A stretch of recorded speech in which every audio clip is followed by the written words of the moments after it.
నమస్కారం అండి. మాటి మంత్రంలో నేను మీ మాధవి.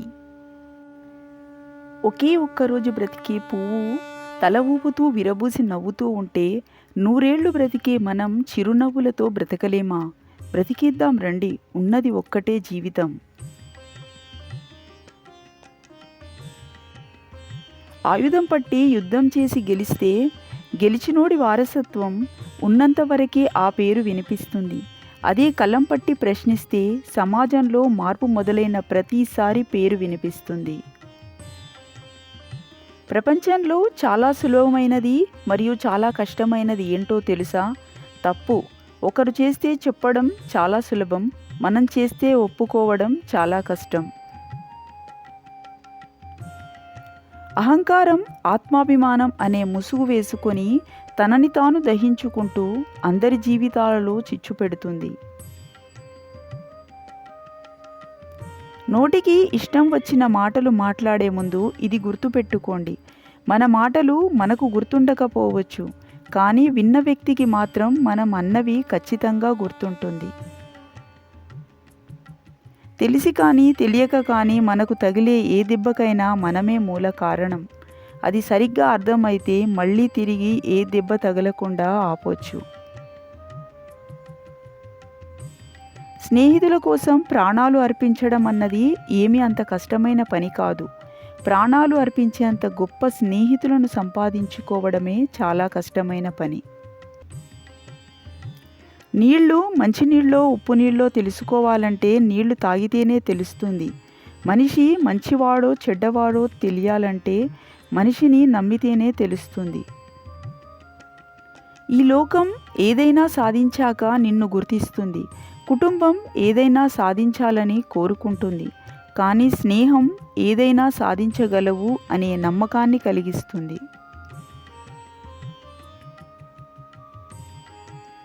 చికాకులన్నీ ఎగిరిపోవడానికి చిన్న చిరునవ్వు చాలు. కన్నీళ్లు ఆగిపోవడానికి చల్లని చూపు చాలు. గుండె మంటను చల్లార్చడానికి తీయటి మాటలు చాలు. నేనున్నానని భరోసా ఇవ్వడానికి చక్కని నేస్తం చాలు.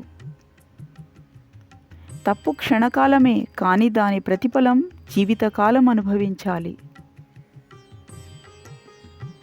ఈ రోజుల్లో ప్రేమించి సంతోషంగా ఎంతమంది ఉన్నారో తెలియదు, కానీ ప్రేమించి రోజు చస్తూ బ్రతుకుతూ జీవిస్తున్న వాళ్ళు చాలామంది ఉన్నారు. భార్య పట్ల భర్త చూపించే నిర్లక్ష్యం, పొగరు భార్య ప్రేమని నెమ్మదిగా దూరం చేస్తుంది. కోరిక పుడితే వచ్చే బంధం, డబ్బు పెడితే వచ్చే అందం ఎక్కువ కాలం ఉండవు. ఒకరిని మీరు ఎంత బాధ పెట్టినా అన్నీ మరిచిపోయి మళ్ళీ మీ దగ్గరికే వస్తున్నారంటే వాళ్లకు మీరు తప్ప వేరే ఎవ్వరు దొరకరని కాదు దాని అర్థం. ఎవరికీ ఇవ్వలేని స్థానాన్ని వాళ్ళ మనసులో మీకు ఇచ్చారని దాని అర్థం. ఒక్కసారి ఒకరికి మన హృదయంలో మనస్ఫూర్తిగా స్థానం ఇచ్చామంటే మన గుండె చప్పుడు ఆగే వరకు ఆ స్థానం వారికి మాత్రమే సొంతం.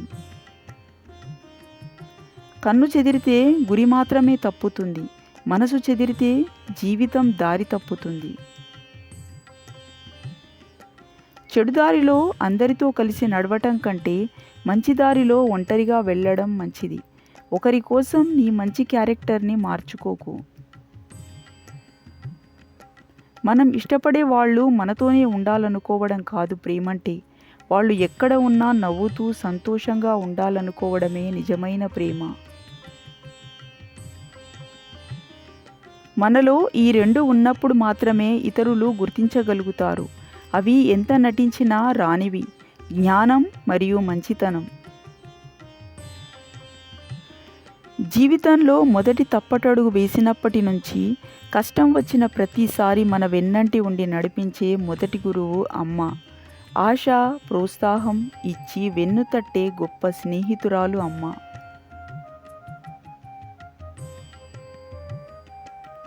సులువుగా మనిషిని చిక్కుల్లో పెట్టు 7 పాపములు: గర్వం, కోపం, అసూయ, వ్యభిచారం, భోజన ప్రియత్వం, సోమరితనం, ధనాశ మొదలగునవి మనిషిని చిక్కుల్లో పెట్టేస్తాయి. జీవితంలో ఏదైనా సరే ఇష్టపడితేనే నచ్చుతుంది, కష్టపడితేనే దక్కుతుంది, నిలబెట్టుకుంటేనే మిగులుతుంది. మనం వెళ్ళిన చోట మర్యాద ఇవ్వలేదనడం తప్పు. మర్యాద లేని చోటుకు వెళ్ళడం మనం చేసిన తప్పు.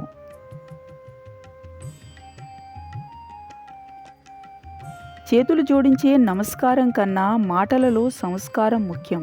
అందుకున్న మర్యాద తిరిగి ఇవ్వడం నేర్చుకోండి. పొగడ్తల్ని, విమర్శల్ని సమానంగా స్వీకరించాలి. ఎందుకంటే పువ్వు వికసించాలంటే ఎండా వాన రెండూ కావాలి. జీవితం అంటే ఎంతమంది మనతో ఉన్నారని కాదు, ఎంతమంది విలువైన వాళ్ళు మనతో ఉన్నారన్నది ముఖ్యం. రంగురాళ్ళు ఎన్ని ఉన్నా ఒక్క ఆణిముత్యంతో సమానం కాదు కదా. తండ్రి సంపాదనను సులభంగా అనుభవించడానికి కొడుకుకి స్వాతంత్రం దొరుకుతున్నది. కానీ అదే స్వాతంత్రం కొడుకు సంపాదించినప్పుడు తండ్రికి దొరకడం లేదు. జీవితంలో ప్రతి కష్టానికి ఒక కారణం ఉంటుంది. కానీ ప్రతి కష్టాన్ని దాటడానికి ఒక అవకాశం ఉంటుంది. చదివిన ప్రతి అక్షరం ఏదో ఒక చోట ఉపయోగపడుతుంది. అలాగే చేసిన మంచి పని కూడా ఏదో ఒక విధంగా తిరిగి మనకు మంచి చేస్తుంది. జీవితం అనేది ఓ పెద్ద క్యాన్వస్ లాంటిది. దానిపై ఎన్ని కొత్త రంగులతో పెయింటింగ్ వేస్తే అంత అందంగా ఉంటుంది. జీవితం కూడా అంతే. అందుకే కొత్త విషయాలను నేర్చుకోవడానికి ఎప్పుడు కూడా వెనుకాడవద్దు.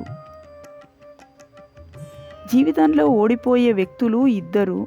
ఒకరు ఎవరి మాట వినకుండా ఓడిపోతారు, ఇంకొకరు అందరి మాటలు వింటూ ఓడిపోతారు. ఎవరి మాటలు విన్నా చివరకు ఆలోచన నీదైనప్పుడే జీవితానికి విజయం. జీవితంలో ఏదీ సులభంగా దొరకదు, కానీ ప్రయత్నిస్తే ఏదీ కష్టం కూడా కాదు. సాధించాలని సంకల్పం బలంగా ఉంటే విశ్వం మొత్తం మనకు అనుకూలంగా మారి మనకు సహకరిస్తుంది. నీకో సమస్య ఉందని చెప్పుకుంటే నిన్ను చిన్నచూపు చూస్తూ నీ వీక్నెస్ ఆధారంగా నిన్ను వాడుకోవాలనుకునే మనుషులున్న సమాజం మనది. మంచితనంతో సహాయం చేస్తే సమస్య తీరాక చేసిన సహాయాన్ని చిన్నదిగా చూసే మనుషులున్న సమాజం మనది. ఒకసారి దెబ్బతింటేనే తెలుస్తుంది నీలో ఎంత ధైర్యం ఉందో. ఒకసారి తప్పు చేస్తేనే తెలుస్తుంది నీవు ఇంకా ఎంత నేర్చుకోవాలో. ఒకసారి ఓడిన తర్వాతే తెలుస్తుంది నీవు ఎలా గెలవాలో. గొప్ప గొప్ప వాళ్ళని చూసి మామూలు మనుషులను చిన్నచూపు చూడకండి. ఎందుకంటే సూది పని కత్తి, కత్తి పని సూది ఎన్నడూ చేయలేవు. ఎవరి గొప్పతనం వారిదే కదా. అంధకారంలో ఉన్న ప్రపంచానికి వెలుతురు ఇవ్వాలంటే మనం దీపంగా మారాలి, లేదా ఆ కాంతిని ప్రతిబింబించగలిగే అద్దంగా అయినా మారాలి. ఇతిహాసం చెబుతుంది గతించిన రోజులు మంచివని. విజ్ఞాన శాస్త్రం చెబుతుంది రాబోయే రోజులు మంచివని. ధర్మం చెబుతుంది మనస్సు, బుద్ధి రెండూ మంచివైతే అన్ని రోజులు మంచివేనని. ఒక్కోసారి మోసపోవడం వల్ల కూడా మంచే జరుగుతుంది. జీవితంలో ప్రతి విషయాన్ని గుడ్డిగా నమ్మకూడదు అనే జీవిత సత్యం తెలుస్తుంది. కష్టం మనకు మాత్రమే కనిపించే దెయ్యం లాంటిది. దాని గురించి ఎవరికి ఎంత చెప్పినా నమ్మాలనిపించదు. కోపం ఇలా వచ్చి అలా వెళ్ళిపోయే భూకంపం లాంటిది. ఒక్క క్షణం కంటే ఎక్కువ ఉండదు, కానీ అది చేసే నష్టం జీవితకాలం. జీవితం ఒక రైలు ప్రయాణం లాంటిది. మొదట్లో అందరూ మనతోనే ఉన్నట్టు ఉంటుంది. ప్రయాణం ముగిసేలేపు ఒక్కొక్కరు దిగిపోతుంటే మన కోసం ఎవ్వరూ ఆగరన్న నిజం తెలుస్తూ ఉంటుంది. కోపం, కష్టం, జీవితం మూడు మనవే, కానీ మన అదుపులో ఎప్పుడూ ఉండవు. మన మాట ఎప్పుడూ వినవు, మనకు చెప్పి రావు. బంధం విలువ తెలియని వారికి నీ స్థానం ఎంత గొప్పదైనా వారి ముందు దిగజారిపోవాల్సిందే. ఒకరికి నచ్చేలా ఉండాలని ఎప్పుడు అనుకోకు. ఎందుకంటే ఎదుటివారికి నచ్చేలా ఉండటానికి ఇది నాటకం కాదు, జీవితం. నీకు నచ్చినట్టు ఉండు, అప్పుడే సంతోషంగా ఉండగలవు.